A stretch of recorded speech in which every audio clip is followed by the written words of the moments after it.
আমি এখন একটা ব্যাকপ্যাক রেডি করছি। এর তলায় লেদারের বেস দিয়ে এটা একটা এই স্লেট কালারের ইয়ান দিয়ে তার সাথে এরকম একটা মিল্ক হোয়াইট এই মিক্সিংয়ে তৈরি করব। এই ব্যাকপ্যাকটা আমি হাফ ডাবল ক্রোশেটে তৈরি করছি।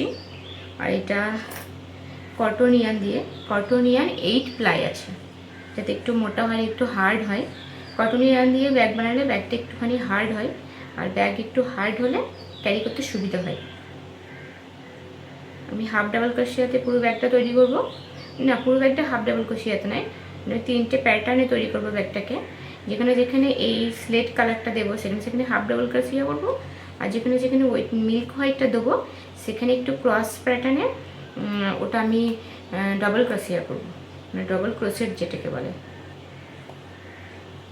এটা আমি কালকে বিকেলে স্টার্ট করেছি, কালকে বিকেল থেকে সন্ধ্যে পর্যন্ত একটু করেছি, ব্যাস। তারপরে সারাদিন আমার সময় থাকে না, সারাদিনের পরে আবার আজকে বিকেলে এসেছি, আজকে বিকেল থেকে সন্ধ্যে পর্যন্ত একটু করব।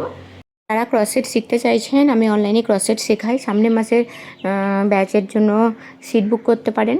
ক্রসেট শেখার জন্য আমাকে মেসেঞ্জারে মেসেজ করতে পারেন, বা এই উলের জিনিস অর্ডার করার জন্য আমাকে আপনারা মেসেজ করতে পারেন, আমি রিপ্লাই দেওয়ার চেষ্টা করব। আর ক্রসেটের কোর্সের ডিটেলস আমি মেসেঞ্জারেই বলে দেবো।